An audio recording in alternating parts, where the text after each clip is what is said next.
Hi everyone, I'm Jo. Hey, I'm Dan. And I'm Sham, and we are the #1 SMSC training team in the UK, bringing the most creative and innovative SMSC training into your school. So now we're going to go through each aspect of SMSC. You already know what Ofsted is looking for in terms of spiritual development. It is important to remember, though, that spirituality is often hard to define and most commonly associated with religion. However, it needs to be viewed in a broader sense, as Wade points out. Yes, exactly. Spirituality in education is easily misinterpreted as being linked to religious education or asking philosophical questions that can be potentially too advanced for the developing child. Wade argues that even though children do not ask philosophical questions like adults do, even from infancy, they are trying to work out who they are through mirrors and imagination, trying to find out their purpose and belonging, and just trying to work out why things are the way they are. It was found that spiritual development was at most risk of being neglected due to teacher discomfort around teaching spirituality. But don't worry, our teaching directly addresses this need. Circle time, nurture groups and assemblies can be effective ways to help the children's SMS development, including spirituality, and we can share exciting new ways of implementing these when we come to your school. So, in a study as part of the Special Me Time programme, there were special calm and quiet times where the aim was to help children develop creativity through their reflections of quietly observing beautiful things which they would look at and hold during the reflection time. Yes, also reflecting and expressing themselves during art lessons. Art is a form of communication and is reducing the limitations in what children should be creating. They are able to express themselves in ways which they may not communicate verbally whilst participating in a calm exercise. So, we know that pupils can show their moral development as so. Brunner highlights that pedagogy should allow children to have a deeper understanding and be open-minded to the thinking of others, with discussion being key to understanding. Again, our innovative circle time activities can assist with getting these discussions started in a creative way. So, classroom rules are vital and should be displayed to aid children in their social, moral and cultural development by setting an expected standard within the classroom and core British values.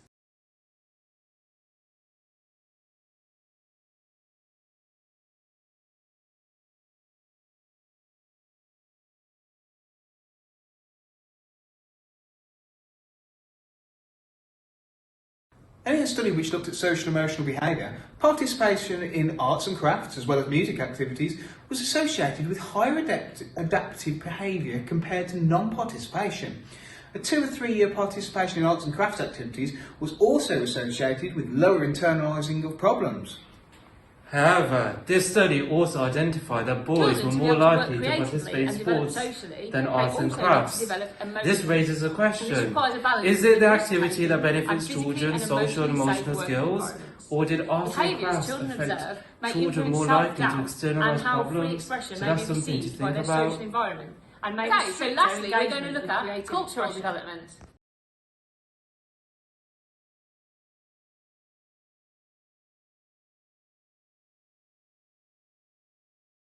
Sport is also a great way for children to develop socially, and we can help you make links with local sport trainers and coaches who can support your school, as we know this can be time consuming for you.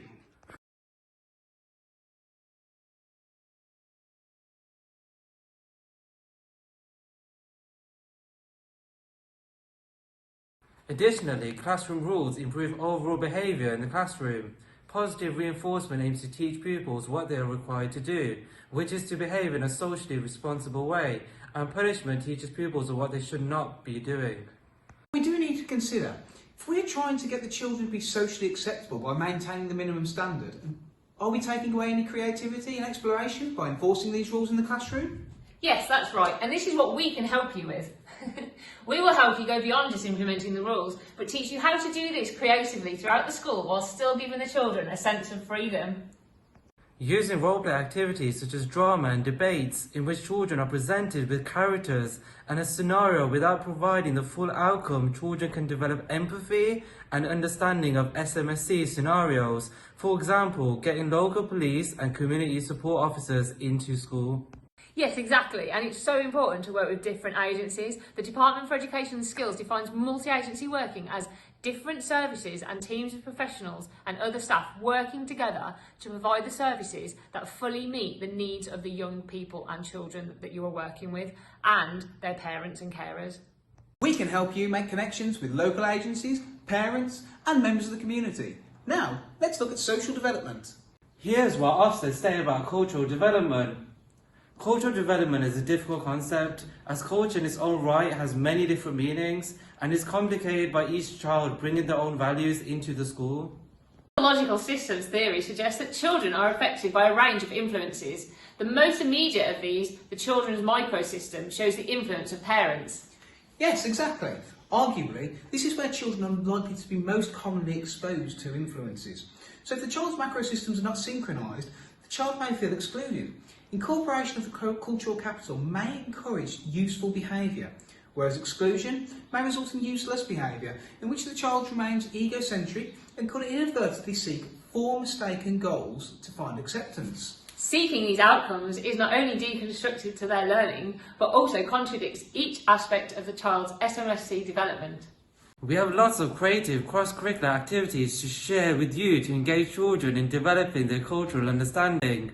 Teaching history through textbooks only exposes children to the interpretations of its author and deprives them of the chance to question factors that may have influenced moments of historical significance. The evidence suggests that procedural and conceptual knowledge, as well as critical thinking, are the challenges of global citizenship. This should lead to more emphasis on critical thinking so that children can interpret what they see and read, and on qualities such as compassion, empathy and thoughtfulness. Children from a young age should be helped to engage with questions that may be controversial and even uncomfortable, and their teachers must feel able and equipped to enable this in a safe space. Alexander suggests that dialogic talk is built around creating a safe space where children can feel comfortable expressing their views and opinions without fear of getting answers wrong. This is what Ofsted are looking for, and we can help you set up volunteering opportunities within your school and the wider community with innovative ideas which we will share with you when you sign up for one of our packages, as well as lifestyle and choices. However, teachers often felt reluctant to express their own views for fear of repercussions from parents. Pedagogies which encourage and enable children to learn through active participation and questioning, interpretation of different types of evidence, and the application of skills in different contexts tends to lead to more successful conceptual development. Well, that was a quick summary of what we're about, so now it's back to Faye.